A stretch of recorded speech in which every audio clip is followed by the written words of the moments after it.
ఇడున్న రాళ్ళు మావే, మేము కొట్టేసిన రాళ్ళే. ఇప్పుడు గొర్రెల కొనకని చేసి పెట్టేసిన. ఈ రాయిని నరకాలంటే ఇట్లా స్ట్రైటింగ్ అవుతుంటే చేయాలి, సెంటర్కి అవుతుంటే చేసి మళ్ళీ ఇట్లా అవుతుంటే చేయాలి, ఇట్లా అవుతుంటే చేయాలి. మొత్తం 4 తుండలు 5 తుండలు చేసి దాన్ని నిలబెట్టి నరకాలి. నేను ఒక వీడియో పెడతా, ఆ వీడియోలో ఎట్లా ఉందో అట్లా చేయాలి. ఈ రాయిని అయితే మినిమం 5 తుండలు చేయాలి. ఇది ఒక్కటే ఒక ట్రిప్ రాయి అవుతుంది. ఇక్కడ మొత్తం 3 ట్రిప్పుల రాయి అవుతుంది.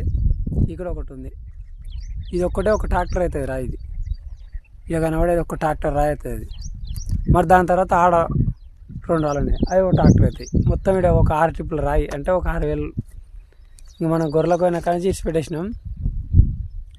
రాయి నెంబర్ 1 రాయి. ఇది ఇంటికి కట్టుకోవడానికి మాత్రం బేస్కి నెంబర్ 1 ఉంటుంది రాయి. మొత్తం సేమ్ ఇటుక పిల్ల సైజు ఉంటుంది రాయి పలగడానికి. ఈ రాయిల సెంటర్లో నరకాలి. నేను ఒక వీడియో పెడతా, ఆ వీడియోలో ఎట్లా వేసి అట్లా వేయాలి, అట్లా నరకాలి రాయిని. రాయి మాత్రం నెంబర్ 1 ఉంటుంది. పేరు పెట్టకు రాయి అట్లా దొరకదు. రాయి అసలు వాళ్ళు ఉంటుంది. ఇది ఇట్లాంటి రాయాలు అన్ని తోనలో దొరకవు. ఒకతో దొరికితే ఒకతో దొరకవు. సరివర రాయి అంటారు. మంచిగా ఉంటుంది రాయి. ఇది నెంబర్ 1. ఇంటికైతే బాగుంటుంది రాయి. ఇది ఆల్రెడీ ఒకప్పుట్లో కొట్టించిన. ఇప్పుడు గొర్రెల కోయిన కాచి దాన్ని నెక్స్ట్ పెట్టేసిన. ఇది వేరే వాళ్ళకి చెప్పాలి నరకమని. మనకు గొర్రెల కోతరం కాబట్టి కుదరదు.